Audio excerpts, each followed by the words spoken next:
Roger, roll, Atlantis.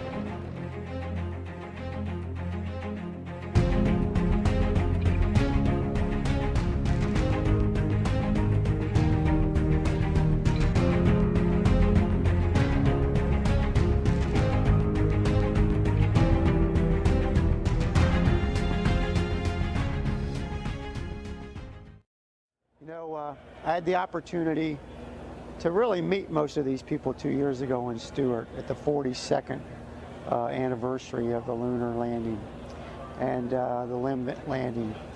And you really kind of got to understand the team that it took just to make it happen. And though the astronauts are the ones out front, and certainly the heroes, that's the ones that we all looked up to, it took a team of thousands really to make that happen.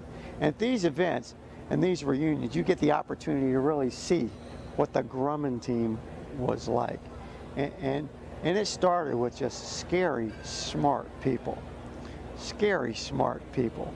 These people were engineers and scientists. And yeah, they had a lot of background in the Navy business, but if you look behind you at that LIM, that's pretty much a one-of-a-kind vehicle, and it was those guys. So scary, smart people, incredibly tenacious people, very dedicated. Most of those guys that were working up to that time where we built LIM, tested LIM, they were routinely working 12+ hours a day, often 7 days a week. So they had a culture of hard work, not just intelligence. So from my perspective, it's the same thing I see today. You know, I look at what we're doing in Northrop Grumman today, and it's the same type of talent. Fully dedicated, really scary, smart folks that are out there trying to solve the world's toughest issues, just like this team did so many years ago.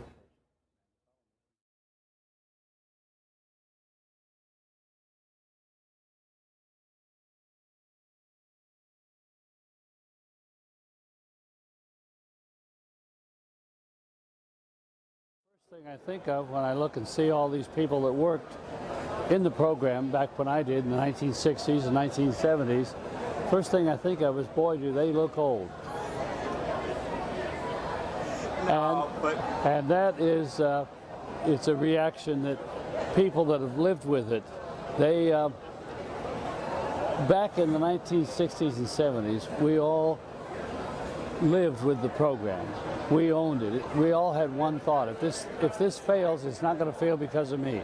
All of these people had that same feeling, and now here it is, 45 years later, 44 years later today, for Neil's landing, and it's just amazing to see how enthusiastic all of the people that worked back in the 60s still are about it. Here at Northrop Grumman, North American Rockwell, the astronauts, a couple of us, I refer to us as ancient astronauts now, and we still realize how fortunate we were to have lived when we did, to have participated in that program when it meant so much in those days.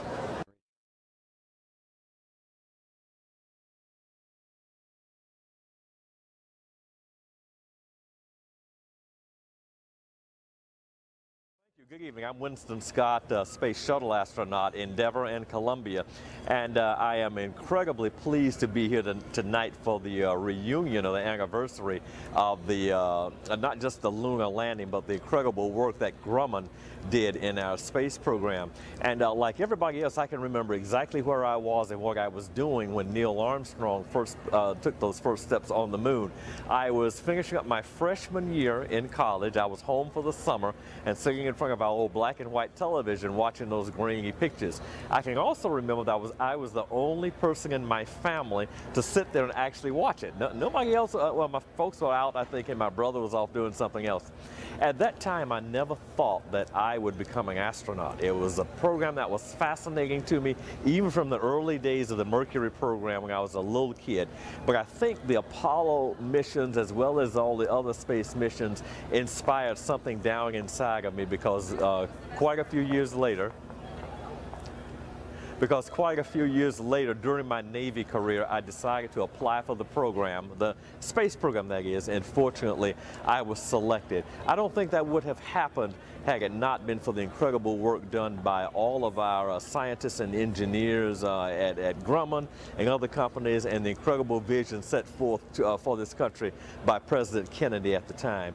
It was so exciting watching that Saturn V blast off and then following the happenings over the next few days, and then the ultimate landing on the moon. Just an amazing accomplishment, even by today's standards. So again, I'm very happy to be here. Every time I'm around Kennedy Space Center and around the equipment and the people that make it happen, I feel so very privileged for the amazing amount of good fortune that I've had to be a part of something like that. So my hat's off to all the Grumman folks, hats off to all the engineers and scientists for other companies that supported our program too. And I just say to others, let's go forward, let's keep America strong, let's keep us #1 in space. By that time, the atmosphere was really electric, and we all felt it at that particular time. We finally reached the final seconds of the count, and it went like this. Coming up with a 15-second mark. T-minus 15 and counting. T-minus 15, guidance internal. 13, 12, 11, 10, 9, ignition sequence start. 7, 6, 5, 4, 3, 2, 1. All engines running. Commit, liftoff. We have liftoff of Apollo 11 at 9:32 a.m.